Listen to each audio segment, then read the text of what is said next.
Hi, Philip A. McClyman here. Just wanted to thank you for listening to my podcast. It's a blast making it, and an even bigger blast knowing you are enjoying it. If you are enjoying the podcast, please consider supporting it with a one-time donation of $3, which is about the price of a cheap cup of coffee. The link to do that is in the show notes, right there at the top. I am usually drinking coffee when I record the podcast, so it kind of makes sense. Okay, thanks again for listening. On to the next episode, and the next cup of coffee.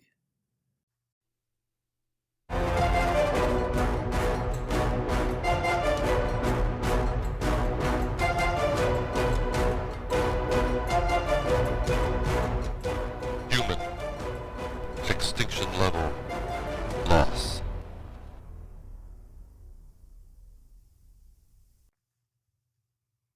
Smokescreen. Jenny listened to the footsteps above her, waiting for them to move beyond the kitchen and out the door. Her breathing, which threatened hyperventilation, caught in her throat when she heard the steps come to a stop. Her held breath matched pace with the long silence above her. The panel flew open and a man in a hazmat suit and gas mask stared down at her. She was about to flee, to take her chances with the men outside, wanting only to escape whatever fate they had in mind for her, when the man above her held out his hand.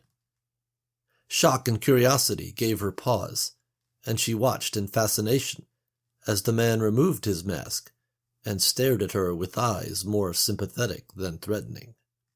The words he spoke to her were the last she expected to hear.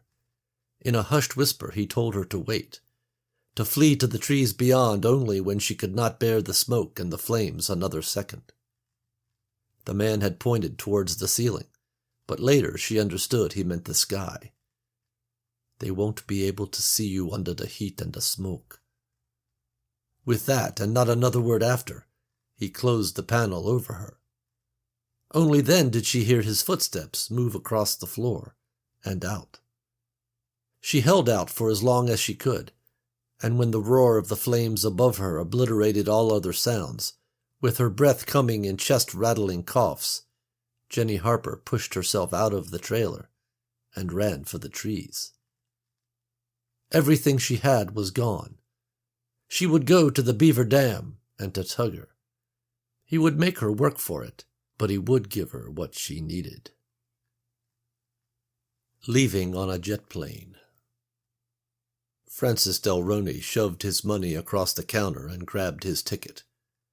Seat 32B to anywhere but here. He was nervous and sweaty and was trying to play it cool, hoping the attendant behind the counter wouldn't notice. Boarding wasn't scheduled for another 15 minutes. He wasn't feeling right, but chalked it up to stress.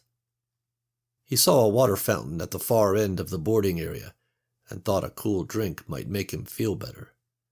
Making his way across the room, it felt like he was walking through the deep end of the pool. He reached for the button on the fountain, and his hands fumbled clumsily, activating the water on the third attempt. As he raised his head from the fountain, he heard a female voice call for the boarding of the physically challenged and the elderly. He shambled over to the tunnel with his ticket in hand. As he approached, he thought the attendant was going to give him trouble, but as she watched him, she only asked if he needed assistance in boarding. Francis shook his head, then stumble-walked through the tunnel toward the plane. He found his seat and slumped down into it. Minutes later, the rest of the passengers boarded, and the stewardess began her safety monologue. Francis leaned back in his seat and rested his head. He was so tired, his body felt like it was trapped in jello. A quick nap would do him good. When he woke up, he would be away from here, and they would never see him again. All flights canceled. Patricia Neal had given the speech countless times, and she was used to nobody paying attention to her while she did it. What she wasn't used to were the passengers on the right side of the plane, all looking hurriedly out their windows and gasping at what they saw. Only seconds before, a dull thud was heard from somewhere outside the plane. Almost as one, the passengers on the left rose from their seats and leaned over to get a view. Patricia stopped in mid-sentence and watched the spectacle before her. She was about to go over to the nearest window herself and see what all the fuss was about, when another stewardess leaned in and whispered in her ear. Patricia nodded and turned back to her passengers. "Ladies and gentlemen, if I can have your attention, please. Flight 252 is being delayed temporarily. Ladies and gentlemen, please, if I can have your attention for just a moment. It concerns what you might now be seeing out of your windows." Sensing they might receive some sort of explanation, the passengers began to turn her way. "Ladies and gentlemen, we are being asked to delay our flight this afternoon for just a little while. Military authorities are pursuing a suspect and have reason to believe he may have come to the airport," she said. Immediately, questions were fired at her from passengers who were anything but calmed by her words. A portly man, bulging at the seams of his too small suit, stood up. His pink-mottled face seemed to go red underneath his thinning comb-over as he launched into his interrogation. "Does this have anything to do with the explosion we heard and the fires in the distance?" Patricia spoke calmly and evenly over the public address system. "We have received no information regarding explosions or fires. I am sure this is just routine, so if we could all relax, then I'm sure we will—" She was interrupted by one of the passengers. His dark wavy hair and open-collar shirt with jeans gave the appearance he took things in stride. Only just now he wasn't. "I'll tell you what ain't routine, that!" he said, pointing out his window. Just that quickly, Patricia lost her audience as the passengers turned their attention back to the windows. They watched as outside the plane, the remaining employees and passengers waiting for the next flight were being escorted in lines to the back of waiting 18-wheelers. In the distance, black helicopters circled above the ground, the fire and smoke seeming to reach up to them. The portly man with the bad comb-over took it upon himself to speak for the other passengers. "We demand to know what's going on here. If they are just looking for a fugitive, then why has the military rounded up everybody? We the people know our rights. They can't do that." Patricia looked around the plane for a saner voice, but nobody spoke. They all turned and stared at her as if she was going to give them an answer they would understand. Her eyes settled on the passenger in seat 32B. He appeared to be sleeping, undisturbed by the events happening around him. She counted it a small blessing that at least one of the passengers was calm, then took a breath and tried to think of something positive to say. Before she had a chance, the door of the plane was open. Patricia's last second of regular life ended as she turned and stared into the dark lenses of the respirator and a figure in a hazmat suit. He entered the plane, his rifle slung down by his side. In one hand was a file photo of Francis Del Roney. Others followed in behind him as he made his way down the aisle to the back of the plane. Within seconds, there were soldiers, all wearing the same suits and masks, stationed throughout the aircraft. None of the passengers spoke, transfixed as they were by the scene unfolding before them.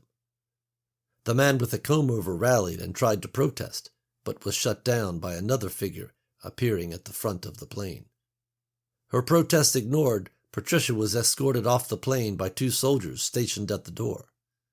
The man at the front picked up the abandoned microphone and addressed the plane. "My name is Lieutenant Oliver James. When I give the word, you will be disembarked and taken to a holding facility until such time that it is deemed safe for you to be released." A wave of protest erupted from the passengers, but was met by only the stoic silence of the men in the hazmat suits. Those not moving on their own were pulled from their seats and shoved into the aisle. Bad comb-over guy found his voice and began a fresh tirade. "Hey, I know my rights. You can't do this. I'll write my congressman." Lieutenant James looked over at one of his men standing by seat 32B. The soldier gave a single nod to his lieutenant. "Everything will be fine if you come with us peacefully, sir. You're safe," Lieutenant James said. The passengers were deplaned and marched into the terminal, an 18-wheeler pulled up beside the plane, and 4 more soldiers in hazmat suits and rifles jumped out. A 5th climbed out more slowly behind them and directed the passengers to the terminal. Inside the plane, it was empty, save for seat 32B and Lieutenant James. The lieutenant raised his rifle and aimed it at the head of the motionless Francis Delroney. The lieutenant touched a button on his mask and gave the all-clear. "All secure." A moment later, the 5 from the 18-wheeler boarded the aircraft. The 4 in the lead marched down the aisle and took up position around Delroney. The 5th started down the aisle, but stopped at Lieutenant James's words. "Don't get in my line of sight, Dr. Krenner. He's all yours until he isn't. Understand?" Dr. Krenner looked at the lieutenant, who kept his rifle trained on Delroney's head, and nodded before going to seat 32B. It only took a minute, but Dr. Krenner knew. "He is stage 4. Stage 5 is death. After that, we don't have much time. Hurry," he said, then stepped out of the aisle, making room for the 4 to do their job. The 4 soldiers seized Francis Delroney and carried him hurriedly off the plane and outside to the waiting truck.